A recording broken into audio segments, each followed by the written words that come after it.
Bonjour à toutes et à tous et bienvenue sur La Taloche, votre chaîne qui parle du catch qui claque. Aujourd'hui, on se retrouve pour une critique pas du tout prévue, bien sûr. C'est la critique de Bodyzoy Wrestling numéro 3. Vous l'avez vu bien sûr dans le titre. J'avais envie de vous parler de ce show, de cette promotion de catch francophone, cette promotion belge, pardon. Voilà, j'ai vu le dernier show qui était disponible sur YouTube le dimanche. Je prends mes notes, je suis désolé, j'avais pas pris mes notes. Le dimanche 23 mai 2021, bien sûr, disponible encore sur la chaîne de Bodyzoy Wrestling, sur YouTube, bien sûr, n'hésitez pas à aller voir. Également disponible, il me semble, ou peut-être pas encore, mais sur WXW, VXV, Now, la plateforme de streaming de la promotion allemande WXW. Bien sûr, je pense que les gens qui écoutent cette critique, en tout cas qui sont curieux, n'hésiteront pas à aller voir ce show. En tout cas, moi je vais vous en parler ici, je vais vous partager mon avis sur cette soirée qui fut fort sympathique. C'est parti. Le premier combat a vu Senza Volto et Antoine Bernard se confronter, une promo de match bien sûr, qui avait déjà été entamée sur Twitter en amont depuis plusieurs semaines, j'ai envie de dire même depuis plusieurs mois, où les deux se cherchaient un petit peu, se provoquaient un petit peu. Moi, c'est le genre de choses que j'apprécie beaucoup. Voilà, on utilise les réseaux sociaux, surtout en cette période de Covid un petit peu compliquée, surtout dans notre Europe, dans notre francophonie, j'ai envie de dire. C'est très très compliqué d'organiser des shows.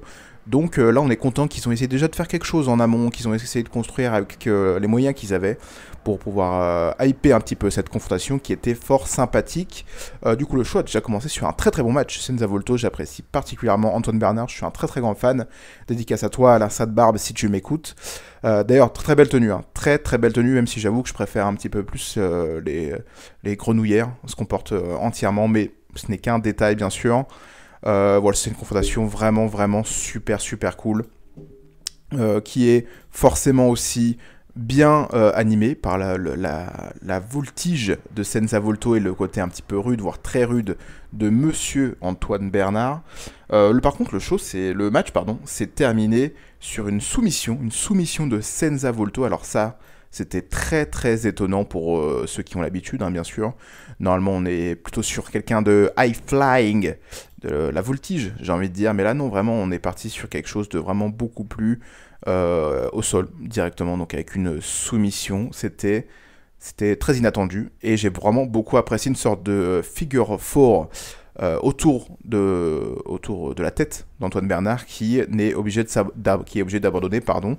J'en perds déjà mon latin tellement cette confrontation était inattendue et fort sympathique. Si vous entendez du bruit bien sûr derrière, c'est parce que les gens sortent. Voilà, les gens sortent, les gens vivent désormais, parce qu'on a le droit, je rappelle, d'aller et de venir à peu près un peu plus tard en ce moment. Voilà. Le deuxième match qui a eu lieu lors de cette soirée qui était déjà très très bien commencée, c'était Cormac Hamilton, I'm So Sorry, Cormac Hamilton et Ultima Sombra qui s'affrontaient dans une bagarre qui était sponsorisée par la lutte rude. Cette corrélation, j'ai envie de dire, ce groupe de catcheurs, je ne sais pas si c'est une vraie marque, mais en tout cas c'est un groupe de catcheurs qui forment ce clan de la lutte rude, cette marque, on peut dire ça, ce sponsor de la lutte rude qui était du coup pour ce match-là. Moi, Cormac Hamilton, pardon, je suis pas du tout un grand fan. J'avoue que je suis un petit peu mitigé avec ce personnage. J'arrive pas forcément à trouver ça très très pertinent. Et je trouve pas d'ailleurs que ce soit quelqu'un forcément j'allais dire de divertissant, mais on est dans le monde du catch, donc forcément tout le monde nous divertit si on n'est pas là. Mais en tout cas de très marrant. Voilà, dans le côté comique, j'arrive pas forcément à accrocher à Cormac Hamilton. Mais j'ai vraiment beaucoup apprécié par contre dans cette confrontation. Ultima Sombra, j'avais plus l'habitude de le voir en équipe, avec MBM d'ailleurs, qui sera un petit peu plus présent juste après d'ailleurs dans ce show. Ultima Sombra, très gros centré, voilà, on peut, mais de toute façon je ferai un topo de toute façon à la fin de cette vidéo pour un petit peu parler de la vie générale de ce show-là. Mais en tout cas, très très bonne entrée, j'ai vraiment beaucoup apprécié, j'étais pas forcément emballé hein, vu de cette confrontation, je vous avoue, entre les deux catcheurs, sur lequel voilà, je trouve sympathique, mais je suis pas forcément très très grand fan. Mais voilà, c'était une confrontation qui était très très bonne, il faut l'avouer, très très bonne. Cormac Hamilton m'a surpris, étonnamment surpris. On a un côté beaucoup plus rude, beaucoup plus stiff, beaucoup plus strong style, j'ai envie de dire, un petit peu, voilà, on se retrouve du côté de l'Angleterre. Et Ultima Sombra qui, lui, maîtrise très très bien son personnage, j'adore beaucoup hein, la tenue, le masque. Là, il y a vraiment tout l'attirage qui passe bien. Et d'ailleurs, c'est une victoire de Ultima Sombra avec ce DDT, ce swing DDT. Je sais pas du tout comment il appelle ça, hein. Il me semble que Célian Varini, qui était au commentaire, lui a donné un nom. Je vais essayer de retrouver ça. Je suis désolé, hein, je retrouve ça en direct. C'est peut-être pas très très cool. Mais en tout cas, voilà, voilà, je suis sans filtre, on peut le dire. Twisting DDT, voilà, le Twisting DDT, désolé pour le petit blanc qu'il y a eu dans cette critique. Magnifique match en tout cas, avec les deux, Cormac et Hamilton, d'ailleurs qui s'est très très bien débrouillé, pas forcément que sur le côté rude, mais aussi sur un petit peu de voltige, hein. Le base moonsault ever qui était très très surprenant à voir. Voilà, c'était vraiment une très très bonne confrontation. Le prochain combat qui avait lui une grosse hype, c'était peut-être d'ailleurs le match qui me l'a hypé le plus de cette carte. Et malheureusement, j'ai envie de dire heureusement ou malheureusement, en tout cas surprenamment, il s'est retrouvé au milieu de carte. C'était le street fight entre MBM et Mike D. Vecchio, qui maintenant se fait plus appeler Mike D que Mike D. Vecchio. Un street fight qui a été très très bien hypé. Eux, pour le coup, ils ont vraiment une histoire depuis le début de la création de Bodyzoy. Moi, je suis pas forcément le plus spécialiste de Bodyzoy en tout cas, mais voilà, de la promo qu'on a eu avant match, qui est d'ailleurs la meilleure promo que j'ai vue sans doute dans le catch francophone depuis très très longtemps, honnêtement. C'était une très très bonne promo. On comprend les tenants, les aboutissants. En plus, ils sont servis que de ce qu'ils ont fait eux, en tout cas la Bodyzoy, et un petit peu de ce qui s'est passé à l'étranger pour hyper individuellement l'un ou l'autre. Mais c'était une très très bonne histoire, très bien construite. On comprend directement quand on arrive dans le match pourquoi ce match-là est ici, pourquoi ce match-là est important. Et magnifique, j'ai envie de dire, que demande le peuple? Rien du tout, c'était très très bien fait. Street Fight match du coup, qui a lieu à l'extérieur, on a un ring qui est posé, j'ai envie de dire, dans des décombres, voilà, on peut le dire, dans des décombres. Donc on se bat bien sûr à l'extérieur, c'est vraiment très très intense, je vais pas vous faire du play-by-play, même si j'aimerais, je vous avoue, parce que le match était vraiment très très bon. Ça commence très très vite, hein. Dès l'arrivée de Mike D, MBM se jette sur lui depuis le ring, et deux s'affrontent à l'extérieur. On a effectivement un petit fail avec cette table qui ne prend pas feu malheureusement, mais ça fonctionne quand même. On a voilà, des choses qui se mettent dans le crâne, hein, à base de bouteilles, à base de verre aussi également. C'était très très brutal, j'ai vraiment beaucoup apprécié. Moi aussi j'apprécie beaucoup quand on est dans des street fight match que les catcheurs soient pas forcément habillés en catch, mais en tout cas voilà, un petit mix des deux. C'est le but du street fight, hein. C'est pas forcément d'être dans une catch à l'extérieur, on commence un petit peu à être ridicule à ce moment là. Mais voilà, j'ai vraiment beaucoup apprécié une alchimie qui est très très bonne, c'est vraiment super cool. Les spots sont incroyables. Le moment où MBM balance Mike D du haut du toit directement à travers des tables qui sont sur le ring plus bas, c'était d'une violence. Mike D c'est vraiment casser la gueule, j'ai envie de dire, directement sur ces tables. C'était vraiment incroyablement violent, et j'étais très très étonné de voir un match aussi violent et très bien construit d'ailleurs. J'ai vraiment beaucoup apprécié, les deux ont réussi à vraiment bien se débrouiller, et le match voit à la fin Mike D remporter la victoire après un powerbomb directement sur les lattes en bois du ring, parce que bien sûr le ring a aussi été démonté, hein. Vraiment, de toute façon vous savez sans doute vu ce combat, donc je vais même pas vous faire du play-by-play. Si vous l'avez pas vu, qu'est-ce que vous attendez? Allez voir ce show qui était incroyable. N'hésitez pas d'ailleurs à laisser un petit pouce bleu sur la vidéo de Bodyzoy, et même à les aider, voilà, à partager sur les réseaux sociaux, ça fait toujours plaisir. Ça ne mange pas de pain bien sûr. Donc un magnifique powerbomb de Mike D directement sur les lattes de bois qui sont sur le ring, sur MBM. Bien sûr ça fait un petit peu mal autant à MBM qu'à Mike D, plus à MBM il faut quand même l'avouer, mais Mike D du coup qui se relève, voilà, il a un petit peu mal à l'arrière-train, mais il se relève pour du coup faire le tomber et remporter la victoire. Étonnamment, voilà, je pensais vraiment que MBM allait remporter ce match, je vous avoue. Pas forcément parce qu'il avait l'avantage durant toute cette confrontation, parce que c'était, pour le coup, c'était assez égal. Encore désolé si vous entendez du bruit derrière moi. Mais voilà, la confrontation était très très bien construite, et je m'attendais forcément à une victoire d'MBM, je vous avoue, pour pourquoi pas commencer à être un petit peu plus important dans la carte. Mais non, on part sur du Mike D.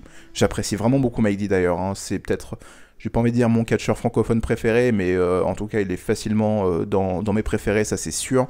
Il dégage quelque chose, hein. Moi je ressens un petit peu un côté Batista début de carrière dans ce Mike D.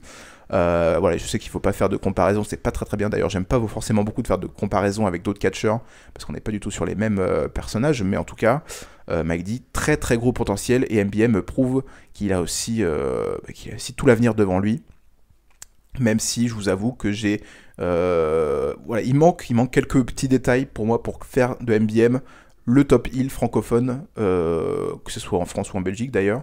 Il manque quelque chose, voilà. Il manque peut-être un meilleur physique. J'ai pas envie de dire qu'il est moche, pas du tout, mais en tout cas au niveau de la forme physique pure, hein, j'ai envie de dire. Parce que je vous avoue que moi, les catcheurs qui ont une tenue de catch, mais qui mettent un t-shirt ou une chemise pour se battre, ça, ouais, c'est un point non. Voilà, c'est mon bon côté Christina Cordula. C'est non, c'est non, ça va pas du tout, ma chérie. Et aussi, je sais qu'à terme, MBM, je suis désolé de te l'apprendre si tu écoutes cette vidéo ou si quelqu'un te rapporte mes dires, mais il faudrait peut-être songer à raser ses cheveux, même si je sais que tu dois sans doute bien aimer ta tignasse et que ça fait toujours du mal, mais on sent que le temps, malheureusement, ou la testostérone plutôt chez les hommes, fait son effet et va sans doute arriver très très rapidement au bout des limites. Voilà, c'est vraiment un petit côté mode, voilà, hein, pas du tout important. C'est pas du tout pour être méchant, pas du tout, au contraire, c'est vraiment parce que j'ai confiance en ces gens-là que je me permets de faire ce genre de commentaires, sinon je passerai clairement très vite sur leur confrontation. Le match suivant, c'est Crochester contre Balzac, notre Georges Balzac national. J'adore Georges Balzac, c'est l'homme fort du cirque, j'ai envie de dire, c'est son surnom. J'adore ce qu'il fait, j'adore son physique, j'adore sa moustache incroyable, j'adore son catch aussi, il est très très original, je trouve, même si je préfère d'ailleurs... Petit détail encore, voilà, moi j'adore les petits détails, vous avez sans doute compris si vous écoutez la plupart de mes vidéos, j'adore beaucoup les petits détails, et j'adore la tenue qu'il a sur sa présentation, voilà, sur le titantron, comme on appelle ça, sur l'écran géant, sa tenue de cirque, là, je la trouve incroyablement jolie, donc si jamais tu m'écoutes, toi aussi, mon petit Georges, je me permets de t'appeler Georges, cette tenue-là est incroyable, mais là, franchement, c'est un plaisir, et en tout cas, merci à toi pour ce match, même si malheureusement tu n'arriveras pas à remporter la victoire, mais en tout cas tu en sors avec les honneurs, bien sûr, mais qu'est-ce que je raconte, n'importe quoi, c'est toi qui gagne cette confrontation, qu'est-ce que je raconte, mais qu'est-ce que c'est comme note que j'ai pas du tout, oui, c'est Georges Balzac qui remporte cette victoire, sur Crochester, mais juste après il se fait attaquer, c'est pour ça que j'avais un petit doute, juste après Crochester qui a un petit peu du mal, d'ailleurs magnifique finish, hein, ce X-Plex de Balzac, j'ai envie de l'appeler le Circusplex, voilà, il se fait juste attaquer après, hein, le Balzac malheureusement, mais heureusement pour lui, on vient lui sauver les miches, je ne me rappelle plus le nom, je suis désolé, je suis pas vraiment accoutumé des catcheurs français et francophones, donc peut-être que je me trompe, je suis en train de prendre encore une fois des notes. Gustave Lebrun, voilà, Gustave Lebrun qui arrive pour sauver Balzac, et on aura d'ailleurs un petit peu plus tard dans cette soirée une officiation, je sais pas si c'est vraiment officiel, mais en tout cas c'est pratiquement sûr que les deux vont commencer à former une équipe, et ça c'est mon plus grand plaisir, voilà, parce que j'adore Balzac, mais il faut avouer quand même que le côté solo est quand même déjà bien bouché, hein, du côté francophone, donc moi c'est un plaisir de voir Balzac déjà sur le ring, et là pouvoir nous proposer des bonnes confrontations en équipe, ça peut être très très cool. J'espère que Gustave Lebrun va réussir à s'accorder autant au niveau du style que du catch, mais ça par contre j'en doute pas, mais en tout cas le style pour moi c'est très important, que les deux soient en harmonie en tout cas pour présenter quelque chose qui raconte quelque chose, j'ai envie de dire. Donc j'ai hâte de voir ça, même si Gustave Lebrun m'indique en tout cas qu'il a l'air d'être très investi. Je vous avoue que je connais pas du tout sa carrière, hein. J'ai vu 2-3 fois dans quelques shows français par-ci par-là, mais je le connais pas forcément plus que ça. Mais en tout cas, voilà, il m'inspire bien confiance, donc j'ai hâte de voir cette équipe en action, et pourquoi pas même aller viser des titres, et commencer à créer quelque chose, voilà, autour de la Bodyzoy, encore une fois, ou peut-être même d'autres promotions françaises, mais on commence à créer des choses, et ça me fait extrêmement plaisir. Le prochain match, c'est pas le main event, pardon, excusez-moi, c'est pour déterminer le prochain challenger numéro 1 pour le titre de Crimson, qui lui défendra sa ceinture juste après, ne vous inquiétez pas.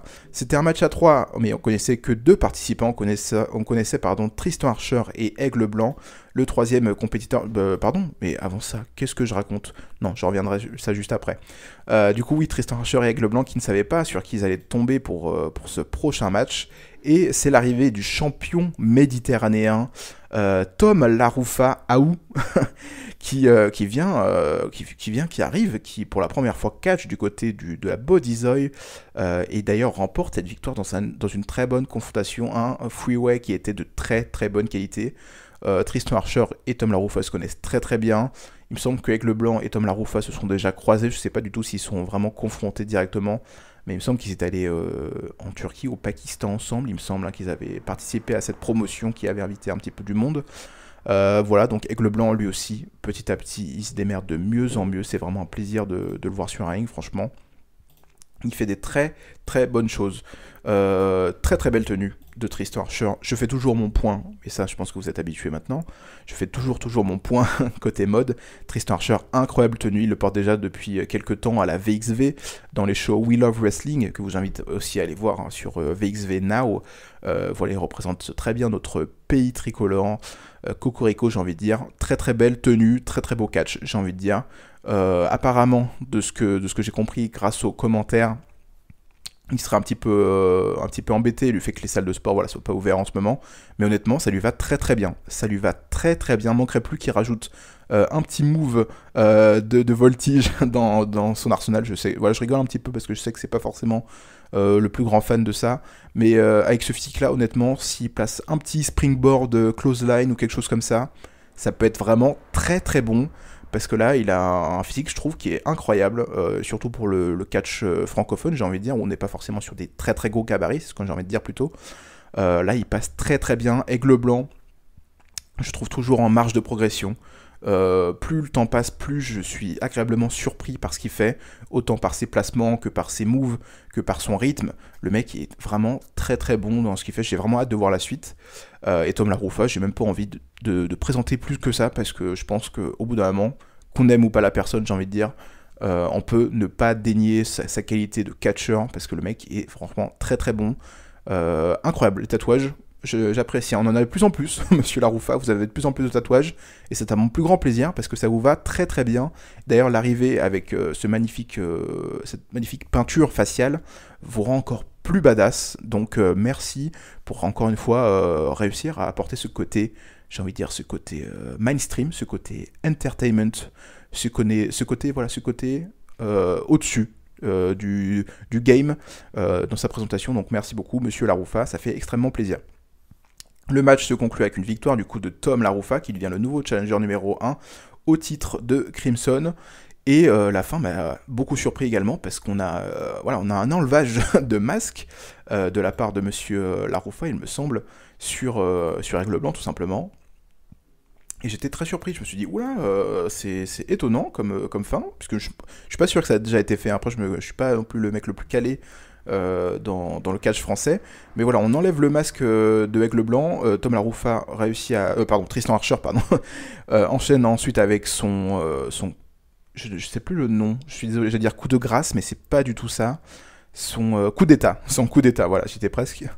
Et ensuite, Tom Laroufa a réussi en opportuniste à porter un super kick sur Tristan Archer et ensuite faire le tomber sur un Aigle Blanc qui est complètement mort sur le ring. Chose aussi appréciable, c'est peut-être un petit détail, mais moi j'ai beaucoup apprécié.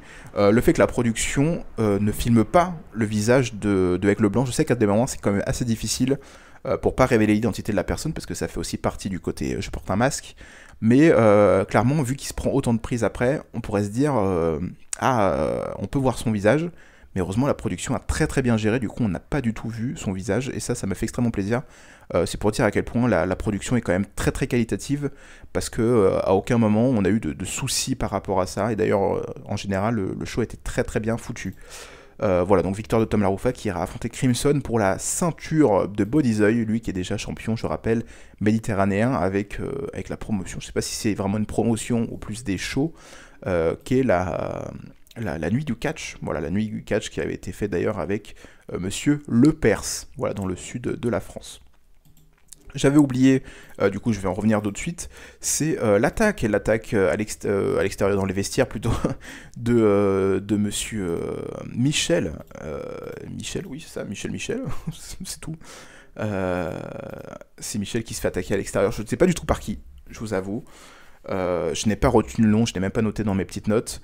Quelqu'un qui m'a beaucoup rappelé Davey Richards. Voilà, pour ceux qui voient le catcheur, Davey Richards, le catcheur américain assez accoutumé de la TNA, qui d'ailleurs a fait son retour sur les circuits indépendants ces derniers jours, ces dernières semaines.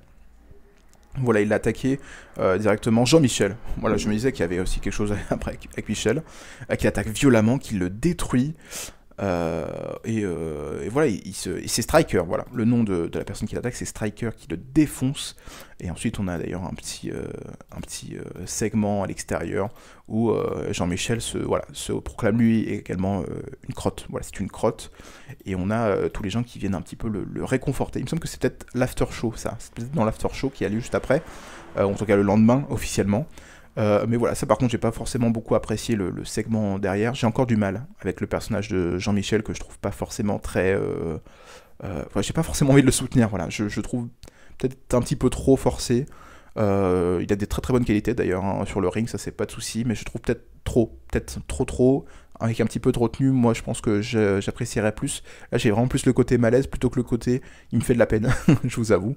Mais voilà, en tout cas on a un programme pour Jean-Michel et ça fait déjà plaisir. Donc on a hâte de voir ça durant les prochains shows Bodyzoy, parce que j'ai l'impression qu'on compte aussi sur Jean-Michel. D'ailleurs pas forcément qu'à Bodyzoy. Mais en tout cas, c'est un catcheur qui monte, j'ai envie de dire, dans le silence des médias. Le prochain match est le main event. Pour la ceinture de Bodyzoy, c'est Crimson, le catcheur allemand, qui défend sa ceinture contre Jack Spain. Le catcheur extrême, j'ai envie de dire. Lui aussi, je suis pas forcément très accoutumé de ce qu'il a fait. Je suis désolé. Hein. Je sais que la plupart des gens qui sont fans de catch français ou francophone vont peut-être me dire non, mais tu as raté des trucs, des choses comme ça. J'en suis désolé. Déjà, j'en suis désolé parce que je suis pas un très grand connaisseur du catch francophone. Et également parce que j'habite du côté de Lyon, pour rien vous cacher, et on n'est pas forcément non plus les mieux desservis hein, niveau show de catch. Donc loin de moi l'idée de dénigrer les gens qui le font, mais je ne suis pas le genre de personne à traverser la France entière pour aller regarder un show de catch français, même si un jour j'aimerais le faire, je vous avoue, mais j'ai pas forcément ni le temps, ni l'argent, ni l'envie.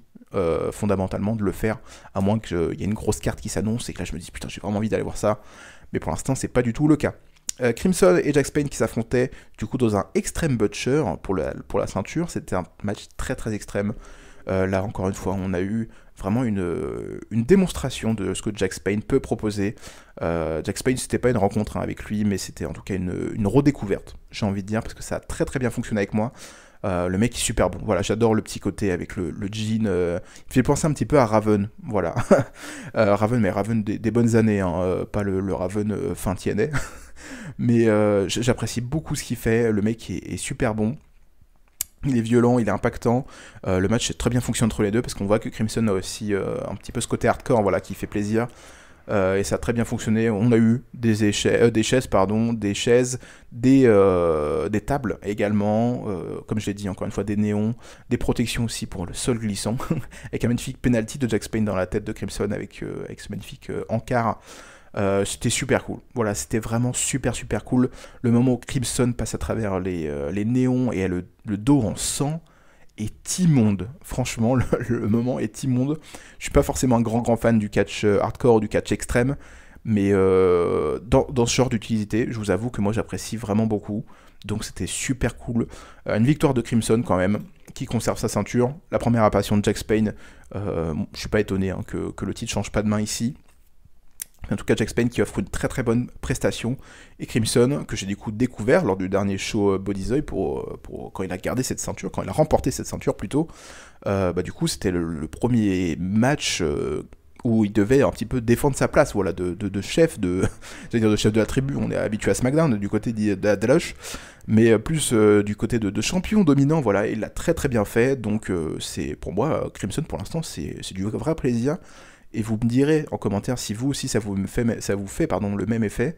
Mais moi il me rappelle beaucoup Tommy End, maintenant Aleister Black du côté de WWE, mais il me rappelle beaucoup Tommy End à l'époque où il était sur le circuit indépendant. Et aussi avec un petit peu ce côté Aleister Black, NXT j'ai envie de dire, plus que main roster. Mais voilà, il me rappelle un petit peu ça et j'apprécie particulièrement. Le match se termine avec une magnifique superplex de Crimson directement sur Jack Spain à travers une table remplie de barbelés qui était sur le ring, empilée sur deux chaises en plus, voilà, on accumule, toujours plus, comme dit Lena Situation. Mais voilà, c'était vraiment super extrême, j'ai vraiment beaucoup apprécié par contre que ça se termine sur quelque chose, j'ai pas envie de dire de si simple, mais un move qu'on voit assez régulièrement maintenant, mais fait d'une façon beaucoup plus impactante que d'habitude. C'est le genre de détail que moi j'apprécie vraiment vraiment beaucoup. Donc c'était encore une fois très très plaisant. Si vous entendez des gens bien sûr dehors, les gens apparemment sont tous sourds et qu'ils sont obligés de crier dès qu'ils communiquent avec d'autres personnes. On se quitte sur ce match, sur cette critique. Avant ça, j'allais oublier en plus, j'allais vraiment finir cette vidéo comme ça. Mais avant de finir ça, j'avais envie de dire un grand merci à Bodyzoy Wrestling de représenter le catch francophone. J'ai envie de dire le catch belge plus que le catch français pour le coup. Mais en tout cas, j'ai envie d'aussi inviter toutes les autres promotions et tous les gens qui travaillent dans d'autres promotions de catch qui m'écoutent. N'hésitez pas à prendre exemple sur ce que propose la Bodyzoy. Bien sûr, il y a toujours une marge de progression à faire, il y a toujours des détails à régler.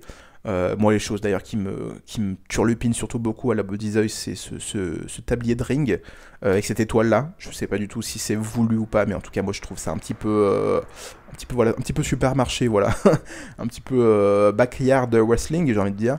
Et aussi cette jupe de ring avec ses flammes, ça c'est vraiment pas possible. C'est très très kitsch. C'est vraiment très très très kitsch. Et ça dénote encore plus avec tout l'aspect en dehors de ça, parce que le show est très très bien mené.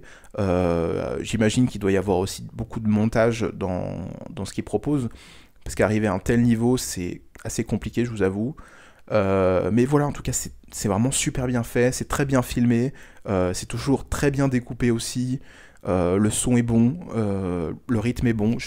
Voilà, franchement, j'ai pas vu le temps passer sur ce show-là. J'ai apprécié tous les combats, même le Ultima Sombra et Cormac Hamilton que j'ai dit voilà que ça m'emballait pas trop parce que je suis pas forcément fan de ces catcheurs. Et ben franchement, le match j'ai vraiment beaucoup apprécié parce qu'il était très très bon. Et les deux ont réussi à prouver que c'était quand même des bons catcheurs sur le ring. Donc voilà, on se focalise sur le catch. Effectivement, on a un petit côté, j'ai pas envie de dire comédie, mais un peu plus friendly, un petit peu plus pour tout le monde, j'ai envie de dire. Et ça fonctionne très très bien. Voilà, ce duo de tout fonctionne très très bien. Le freeway pour annoncer le prochain challenger est aussi très très cool. Je l'ai pas dit aussi, hein, mais Tom Larouffa est venu attaquer Crimson après son combat au main event. Ça, j'ai pas forcément beaucoup apprécié parce qu'on renterre Crimson alors que c'était un petit peu pour moi le moment où il devait vraiment confirmer que c'est quelqu'un de très important dans la promotion. En plus, sa première victoire de défense de titre. Donc pour moi, il aurait fallu plus avoir de confrontation indirecte plus que directement une attaque physique. Ça, c'est aussi un petit détail, mais c'est pas. Après, c'est un avis personnel aussi. Mais voilà, franchement, merci beaucoup Bodyzoy.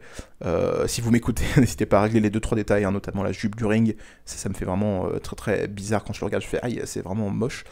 Mais sinon, tout le show était vraiment très très bon. Donc si vous l'avez pas vu, et si vous avez peut-être des doutes, voilà, parce que je sais qu'on part avec beaucoup d'a priori, surtout concernant le catch français en général.